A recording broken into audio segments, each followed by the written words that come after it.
Good morning students. आज हम लोग का ये 6th डे है किसका, ट्रिगोनोमेट्री चैप्टर का। ठीक है, पिछले 6 दिनों से लगातार हम लोग पढ़ते जा रहे हैं ट्रिगोनोमेट्री। आज हम लोग जानने वाले हैं और ये आपका 6th लेक्चर होगा।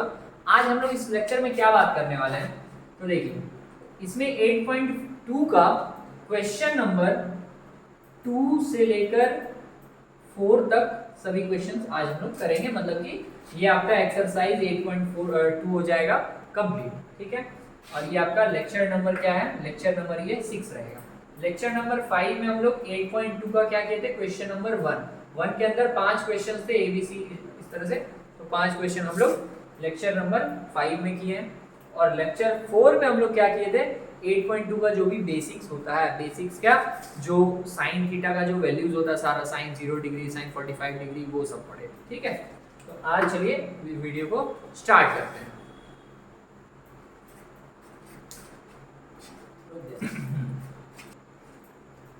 अब हम लोग इसका क्वेश्चन नंबर 2 सॉल्व करते हैं। क्या बोल रहा है समझते हैं। ठीक है, क्या बोला गया, चूज द करेक्ट ऑप्शन।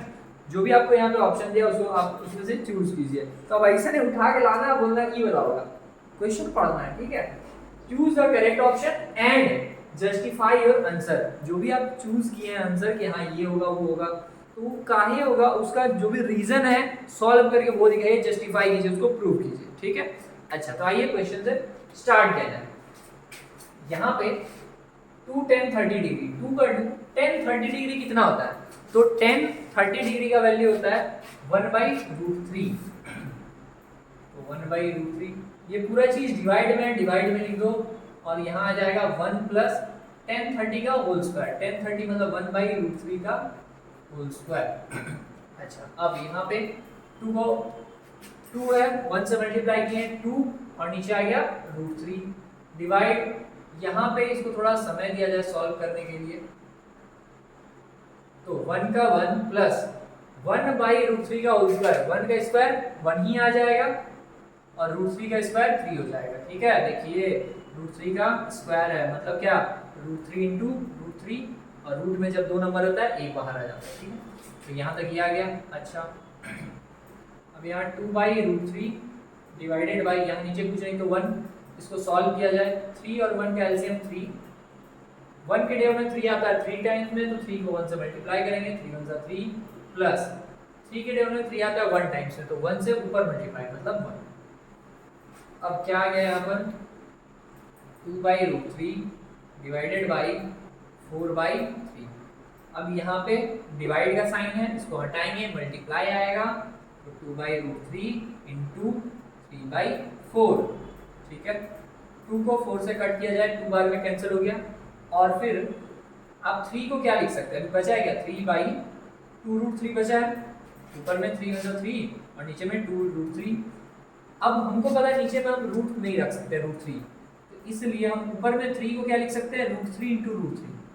ठीक है, अभी तो कर रहे थे √3 इंटू √3 3 था, तो 3 को क्या लिखे, √3 इंटू √3। फायदा क्या हुआ कि जो नीचे √3 था ना वो ऊपर नीचे क्या हुआ, कैंसिल हो गया, तो आंसर क्या है, √3/2। अब मन में सोचिए क्या इसको हम रैशनलाइज करेंगे, नहीं करेंगे। क्यों नहीं करेंगे, क्योंकि रैशनलाइज किसको करते हैं, जिसका डिनोमिनेटर में इरेशनल नंबर हो, जिसका डिनोमिनेटर में रूट वाला नंबर होता है उसको रैशनलाइज करते हैं, सबको नहीं। ठीक है, चलिए तो अब ये आपका आंसर आ गया। अब इसको देखिए कि ये कहीं पे है √3/2, यहाँ भी नहीं है, यहाँ भी नहीं है, यहाँ भी नहीं है, यहाँ भी नहीं है। अब यहाँ पे तो सब अलग ही दुनिया में चल रहा है, साइन 60 लिख दे रहा है, यहाँ cos 60 लिख दे रहा है, तो उसका वैल्यू पहले लाएंगे।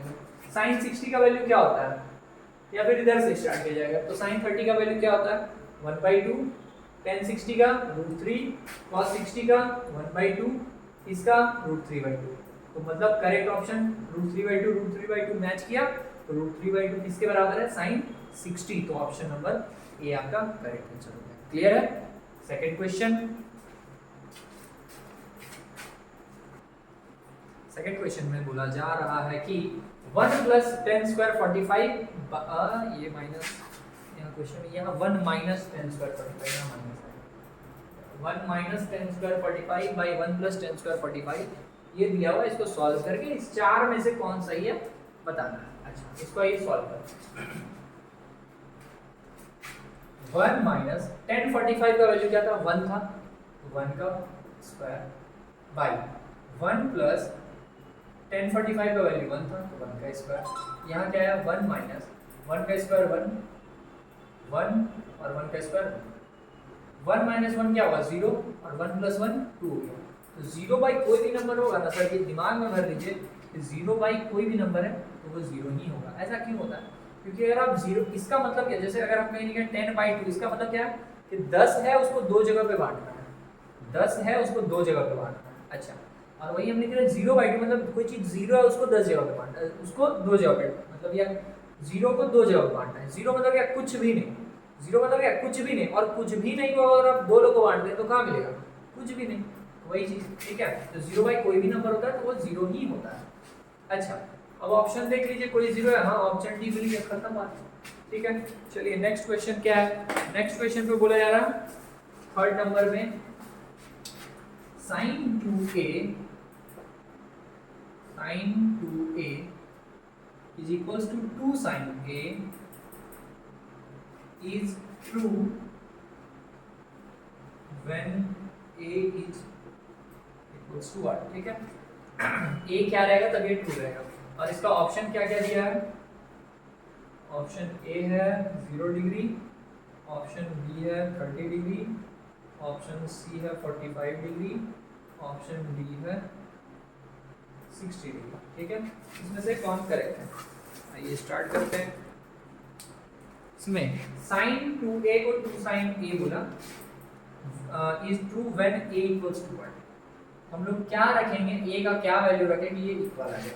समझिए sin 2a equals to 2 sin value हम लोग सोचते हैं, अगर हम यहाँ पे 0 रख दें, ठीक है, साइन में यहाँ पे हम लोग 2 को a के साथ 0 रख दें तो 0 को 2 से मल्टीप्लाई करेंगे क्या मिलेगा, 0 मिलेगा, 2 0 से 0। और साइन 0 का वैल्यू क्या होता है 0। समझिए हम क्या बोल रहे हैं, अगर हम यहाँ पर क्या रख दें 0 डिग्री, तो 0 डिग्री को अगर 2 से मल्टीप्लाई करें तो 0 ही आएगा। अच्छा, और साइन 0 का वैल्यू भी क्या था 0 था, और 2 साइन a की जगह पे भी अगर हम क्या रख दें 0 डिग्री रख दें। ठीक है, इन दोनों को अलग अलग हम लोग सॉल्व कर लेते हैं, आ जाएगा सेम। यहाँ पे हो जाएगा साइन 2 इंटू 0 करेंगे तो 0 डिग्री हो जाएगा, मतलब कि साइन 0 डिग्री का वैल्यू क्या होता है 0 होता है। और सेकेंड वाला क्या था 2 साइन a की जगह अगर हम लोग 0 रखते हैं तो 2 इंटू साइन 0 का वैल्यू 0, 0 इंटू 2 0। क्लियर बात। तो हाँ, ये किसके लिए सही है 0 डिग्री के लिए, कौन, ऑप्शन नंबर ए। ठीक है, चलिए क्वेश्चन नंबर 4 में क्या बोल रहा है 2 10 30 डिग्री, ये सारा आसान क्वेश्चन है। ठीक है, 2 10 30 degree by 1 minus 10 square 30 degree is equals to what. ठीक है, चार ऑप्शन है आपका, क्या क्या, ए है cos 60 डिग्री, बी है sin 60 डिग्री, सी में बोला गया tan 60 डिग्री, और डी में sin 30 डिग्री। अच्छा, अब आइए इसको सॉल्व किया जाए। 2 10 30 डिग्री मतलब 2 इंटू 10 30 का वैल्यू क्या होता है 1/√3। ये पूरा डिवाइड में इसको अलग रखिए, 1 माइनस 10 स्क्वायर 30 डिग्री, तो क्वेश्चन देखो अलग रहा 1 माइनस 10 स्क्वायर 30 डिग्री मतलब 10 30 का वैल्यू 1/√3 और इसका स्क्वायर, यहाँ पे क्या आ जाएगा 2/√3 और divided by 1 minus 2 10 30 degree 1 minus 10 square 30 degree 2 10। अच्छा, फर्स्ट वाला क्वेश्चन भी सेम ही था, बस वहाँ पे इसमें यहाँ पे प्लस था, इसलिए हम पूरा कंफ्यूज हो रहा है। अच्छा, अब 1/√3 का स्क्वायर करें, 1 का स्क्वायर 1 और √3 का स्क्वायर 3। ठीक है, फिर यहाँ 2√3 डिवाइडेड बाई नीचे कुछ नहीं तो 1, 3 और 1 कैल्शियम 3, 3 1 सा 3 और माइनस 1 आ गया। तो अब अगर आगे इधर कंटिन्यू किया जाए या फिर हम यहाँ सॉल्व करते हैं ये चीज़ को यहाँ पे रखते हैं 2/√3 डिवाइडेड बाई 3 में से 1 चला गया तो 2/3। ठीक है। अब 2√3 डिवाइड का साइन हटता क्या आता है, मल्टीप्लाई आता है, तो मल्टीप्लाई हुआ नंबर रेसिप्रोकल, 2/3 का हो जाएगा 3/2, 2 से 2 कैंसिल और यहाँ पे क्या आ गया 3/√3। हमको पता है नीचे √3 नहीं रखते हैं, रूट वाला नंबर नहीं रखते, तो क्या करेंगे 3 को हम लिख सकते हैं √3 इंटू √3 और नीचे √3, एक √3 कट गया, आंसर आ गया √3। चलिए 4 ऑप्शन में करेक्ट कौन है, ऑप्शन सी, tan 60 डिग्री का वैल्यू क्या होता है √3, ऑप्शन सी आपका करेक्ट। क्लियर है बात। चलिए अब हम लोग क्वेश्चन नंबर 3 पे चलते हैं। ये क्वेश्चन देखा ठीक है, ये आपका एग्जांपल का है, मतलब लास्ट लेक्चर में ऐसा ही क्वेश्चन आप किए हैं, साइन और कॉस के लिए ऐसा था। क्वेश्चन बोल क्या रहा देखिए, if tan a plus b √3 है, ठीक है, tan a plus b का वैल्यू दिया √3 और tan a minus b का वैल्यू दिया 1/√3, ठीक है। अब बोल रहा है कि जो a plus b है वो 0 डिग्री से अधिक होगा और 90 डिग्री के इक्वल या 90 डिग्री से कम होगा। तो सर इसका क्या करना है, उसका कुछ नहीं है, उसको देखना और आगे बढ़ जाना, ठीक है। यहाँ क्या बोला, एंगल a b से बड़ा होगा, ठीक है। आगे फाइंड a और b को लेकिन आपको फाइंड करना है, वो काम का चीज है, ठीक है। मतलब इसका थोड़ा जलवा है। अब देखिए जो भी चीज है उसको थोड़ा लिखा जाए, tan a plus b कितना √3। अब tan का खानदान में कहाँ पाया जाता है, √3 tan के खानदान में कहाँ पे आ रहा है, तो जब आप देखेंगे tan 0 डिग्री का वैल्यू 0 होगा, tan 30 डिग्री का 1/√3, tan 45 का 1 और tan 60 का वैल्यू होता है √3, ठीक है। तो यहाँ पे आप जब √3 लिखें तो इसके जगह हम क्या लिख देंगे, tan यहाँ a plus b is equals to tan 60 degree, ठीक है। tan और tan कैंसिल हो गया तो यहाँ पे क्या बचेगा, a plus b equals to 60 degree, मतलब कैंसिल, देखिए इसको कट नहीं करता, ऐसा नहीं कि मल्टीप्लाई में इधर डिवाइड में, ये कभी भी ये याद रखिए, ये इसके साथ मल्टीप्लाई में नहीं है, या फिर ये tan 60 डिग्री ये मल्टीप्लाई में आपस में कभी नहीं रहता है। बस हम बोलते हैं कंपेयर करते हैं कि यहाँ tan है, मतलब a plus b, जो ये tan है ये tan के बराबर है, तो a plus b जो है वो 60 के बराबर है, ऐसा होता है। अच्छा अब इसको आप एक इक्वेशन मान लीजिए, दूसरा क्या, tan a minus b जो था वो इक्वल है 1/√3 का, तो tan a minus b √3 का वैल्यू क्या होता है, 10 के खानदान में, अब देखिए 10 के खानदान में क्या है, टूटेगा कि 1/√3 है, और 1/√3 10 में कहाँ पे आता है, तो tan 0 डिग्री 0, tan 30 डिग्री 1/√3, तो ये क्या है tan 30 डिग्री का वैल्यू होता है। अब tan कंपेयर किए तो a minus b जो था वो आ गया 30 के बराबर, tan 10 के बराबर, तो a minus b 30 के बराबर। इसको आप सेकंड इक्वेशन मान लीजिए, इन दोनों को अगर आप जोड़ देंगे तो प्लस b माइनस b खत्म हो जाएगा। इक्वेशन 1 प्लस इक्वेशन 2 किए, a प्लस b जो था वो 60 डिग्री था और a माइनस b जो था वो था 30 डिग्री। आप जोड़ देंगे तो प्लस b और माइनस b खत्म, a और a 2a, तो यहाँ 90 आ गया, तो a का वैल्यू हो गया 45 डिग्री, यहाँ तक कोई दिक्कत नहीं। अब क्या फाइंड करना था, a और b, ये तो फाइंड हो गया है, b फाइंड करना है, तो b के लिए क्या आप किसी एक में पुट कर दो, अगर आप लिख दिए फ्रॉम a लिख ले, अगर फ्रॉम इक्वेशन 1, ठीक है। इक्वेशन 1 में क्या था, a plus b 60 degree, a का वैल्यू हम 45 लिख दिए, plus b equals to 60 degree, तो b इक्वल्स टू क्या आ गया, 60 का 60 प्लस 45 था माइनस 45, तो b का वैल्यू हो गया 15 डिग्री।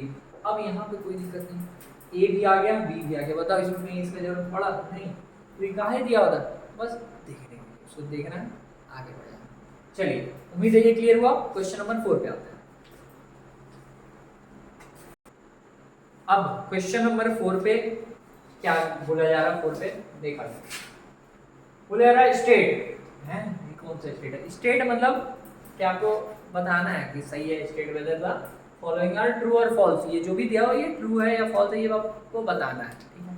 अच्छा स्टेट से याद आया कि आप लोग जो भी देख रहे हैं वो बताइए कमेंट करके कि आप लोग कौन से स्टेट से हैं, ठीक है, क्योंकि हम तो झारखंड से हैं, तो झारखंड के बाहर वाले भी कोई है क्या, तो ऐसा। चलिए यहाँ फिर से ये स्टेट पे आता है, यहाँ क्या बोला, state whether the following are true or false, कि जो कुछ स्टेटमेंट दिया है बताइए उसमें से कौन कौन सही है और कौन गलत है। पहला क्या बोला गया, sine a plus B is equals to sine a plus sine b।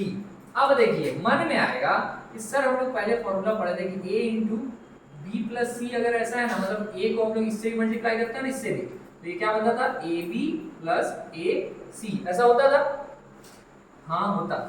तो इस अनुसार साइन ए प्लस साइन बी ये भी सही होना चाहिए, नहीं ट्रिग्नोमेट्री नहीं था, ट्रिग्नोमेट्री ये दोनों में अंतर है, समझिए। उसमें अगर आप अप्लाई करके देखिए, साइन यहाँ पे 30 डिग्री रखे, यहाँ रखे 60 डिग्री, इसको सॉल्व कीजिए कितना आएगा। साइन ब्रैकेट के अंदर का सॉल्व पहले होता है 90 डिग्री, साइन 90 का वैल्यू क्या होता है 1 होता है, ठीक है। और वहीं आप sine 30 degree plus sine 60 degree को पॉइंट लीजिए, साइन 30 का वैल्यू क्या होता है 1/2 और साइन 60 का वैल्यू √3/2। सॉल्व करेंगे एलसीएम सेम, मतलब डिनोमिनेटर सेम ऐड हो गया 1 + √3, ये 1 के बराबर कहाँ से नहीं है, सॉल्व नहीं हो पा रहा अपना, ठीक है। तो ये दोनों जो ये स्टेटमेंट है ये सही नहीं है, अगर सही होता तो जो आप ऐसे करके सॉल्व किए और जो ऐसे करके सॉल्व किए दोनों कंसेप्ट सेम आता है, लेकिन अलग आ रहा है, इसका मतलब जो ये लिखा जा रहा है ये क्या है फॉल्स स्टेटमेंट है सर, ठीक है। चलिए अब हम लोग इसका सेकेंड वाले क्वेश्चन पे दिमाग लगाया जाए। सेकेंड नंबर में क्या बोला जा रहा है कि the value of sine theta increases, second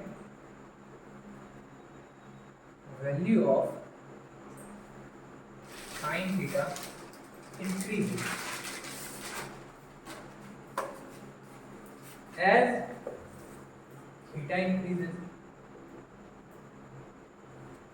अब ये बात सही है, अगर देखा जाए इसका मतलब क्या होगा, value of sine theta increases, sine theta का वैल्यू क्या होगा इंक्रीज कर जाएगा जैसे जैसे थीटा का वैल्यू इंक्रीज हो रहा होगा। मतलब क्या ना कि साइन 0 का वैल्यू, साइन 30 का वैल्यू, साइन 45 का वैल्यू, मतलब जैसे जैसे थीटा बढ़ रहा ना, ये 0 था ये 30 का, तो 30 वाला का जो वैल्यू आएगा इसका वो उससे ज्यादा रहेगा, जो 45 वाला रहेगा वो उससे ज्यादा रहेगा, ऐसा साइन 60 डिग्री, साइन 90 डिग्री, ऐसा।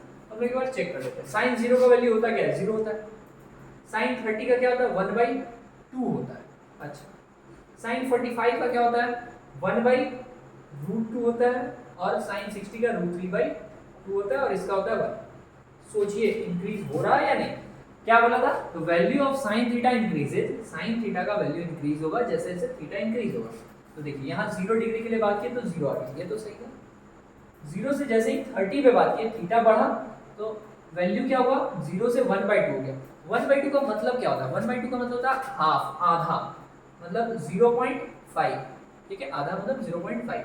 अच्छा, इसको अगर आप देखें तो इसका मतलब क्या है, ये इससे बड़ा है क्या, हाँ देखिए यहाँ पे जो था ना ये इसमें 1/2 था, यहाँ पे 1/√2, मतलब 1 को यहाँ पे 2 से डिवाइड किया था और यहाँ पे 1 को किससे डिवाइड करा पता है, ऊपर में 1 और √2 का वैल्यू क्या होता है 1.414, ठीक है।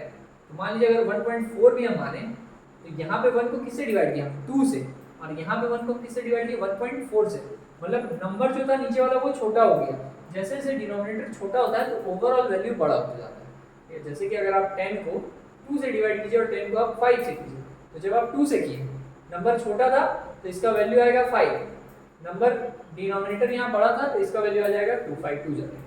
मतलब डिनोमिनेटर बड़ा है तो नंबर छोटा आएगा और डिनोमिनेटर छोटा है तो ओवरऑल वैल्यू बड़ा आ जाएगा। तो ये इससे बड़ा हो गया, ठीक है। इसको भी वैसे ही सॉल्व करके बताया जा सकता है और फिर आप देखिएगा कि ये उससे और बड़ा होते जा रहा है। मतलब कि जो ये आप खैर 1-2 को भी आप देख रहे हैं तो आपको पैटर्न दिखा कि यहाँ 0 था, यहाँ 1/2 था, मतलब बढ़ा है वैल्यू, या फिर यहाँ 0 था और यहाँ 1 आ गया मतलब वैल्यू बढ़ रहा है, घटा नहीं है। तो हम बोल सकते हैं कि हाँ value of sine theta increases as theta increases. तो ये क्या है स्टेटमेंट, ये ट्रू स्टेटमेंट है, ठीक है। अच्छा, अब हम लोग थर्ड वाले पे चलते हैं। क्या बोला गया है थर्ड नंबर में, बोला जा रहा the value of cos theta, the value of cos theta increases as theta increases। ये भी सेम वैसे ही कुछ क्वेश्चन चल रहा है। यहाँ पे बोला गया कि cos थीटा का वैल्यू बढ़ जाएगा जैसे जैसे थीटा का वैल्यू बढ़ता है। चेक करें हम लोग, cos 0 का वैल्यू क्या होता है 1 और cos 90 का देख ले रहा डायरेक्ट कंपैरिजन। 90 का क्या होता है 0, ई कहाँ बढ़ा, यहाँ 0 पे 1 था और 90 पे 0 हो गया, मतलब वैल्यू जब बढ़ा तो वैल्यू जब थीटा का वैल्यू बढ़ा तो ओवरऑल cos थीटा का वैल्यू तो घट गया, यहाँ 1 से 0 पे आ गया। ठीक है, मतलब कि ये जो था ये स्टेटमेंट सही नहीं है, तो ये हो जाएगा फॉल्स स्टेटमेंट। ठीक है, अच्छा अब 4 नंबर में क्या बोला जा रहा है, sine theta equals to cos theta. Sine theta is equals to cos theta. ठीक है, for all values of theta, for all values of theta, theta के सभी वैल्यूज के लिए क्या होता है साइन थीटा और कॉस थीटा इक्वल होता है। ये तो दुनिया का सबसे बड़ा झूठ है। देखिए साइन 0 का वैल्यू कितना 0 और कॉस 0 का वैल्यू कितना 1, तो कहां से इक्वल है। ठीक है, तो ये गलत है भैया, ये फॉल्स है, ये सब गलत फहमी मत फैलाओ। चलिए अब 5 नंबर में क्या बोला जा रहा है, cot theta is not defined for a equals to 0। थोड़ा लिख कर ही बता दे रहे हैं, हमको विश्वास है आप लोगों के पास एनसीईआरटी होगा, लेकिन फिर भी मेरा कर्तव्य है। चलिए यहाँ पे क्या बोला गया, cot a is not defined for a equals to 0। ठीक है, तो a का वैल्यू जब 0 रहेगा तो ये नॉट डिफाइंड होगा। समझ रहे हैं, 10 का उल्टा रहता है cot, तो इसलिए हम पूरा कनेक्ट करते हैं। tan थीटा का उल्टा होता है cot थीटा। ठीक है, 10 यहाँ पे cot theta is not defined for a equals to 0। हम लोग अगर tan 0 का वैल्यू पता करें तो tan 0 क्या होता था, समझिए tan थीटा किसके इक्वल होता था, फॉर्मूला आपको हम फर्स्ट लेक्चर या सेकंड में बताए थे कि tan थीटा जो है ना सर वो इक्वल होता है sin theta upon cos theta. ठीक है, तो यहाँ पे आप tan 0 डिग्री को क्या लिख सकते हैं, sin 0 degree by cos 0 degree. मन में ये नहीं आना चाहिए सर आप tan क्यों निकाल रहे हो, तो cot बोला, हम tan निकाल देंगे ना, तो tan का जो भी वैल्यू आएगा उसका जस्ट उल्टा वैल्यू होगा cot का। ठीक है, अच्छा ये फॉर्मूला होता था। अगर आप cot थीटा के लिए बात करें तो cot 0 के लिए हम बताए थे क्या, या फिर cot थीटा का एक फॉर्मूला बताए थे क्या, cos theta by sin theta, क्योंकि ये उल्टा होता है, tan थीटा का उल्टा है तो ये sin theta by cos theta, तो ये cos theta by sin theta. अच्छा तो cot 0 डिग्री का हम क्या लिख सकते हैं, cos 0 degree by sin 0 degree. अच्छा cos 0 डिग्री का वैल्यू क्या होता था, cos 0 का वैल्यू होता था 1 और sin 0 का होता था 0। तो 1/0 क्या होता है, समझिए 0/1 0 हो जाता है, क्योंकि 0 को आप कितने भी जगह डिवाइड कीजिए 0 ही आएगा। लेकिन 1/0 या फिर किसी भी number any number by 0 not defined होता है। ठीक है, किसी भी नंबर को अगर आप 0 से डिवाइड करते हैं तो वो नॉट डिफाइंड होता है। मतलब ये जो बात बोला जा रहा है ये बात एकदम सही है, इसमें है दम। ठीक है, और मुबारक हो, यहाँ पे आपका सेकेंड एक्सरसाइज हो गया कंप्लीट। अब हम लोग को पता है, जिसको नहीं पता है उसका गलती है, बता दे फिर भी हम कि 8.3 है डिलीट। ठीक है, 8.3 है डिलीट। तो अब हम लोग नेक्स्ट एक्सरसाइज जो है 8.4 डायरेक्ट उसका हम लोग एक लेक्चर लेकर आएंगे बेसिक का, और उसके बाद एक लेक्चर में उसके एक्सरसाइज के सभी क्वेश्चंस को किया जाएगा, और वो हम लोग के लिए सबसे बड़ा चैलेंज रहेगा। तो चलिए बढ़ते हैं आगे और मिलते हैं नेक्स्ट क्लास में। Thank you.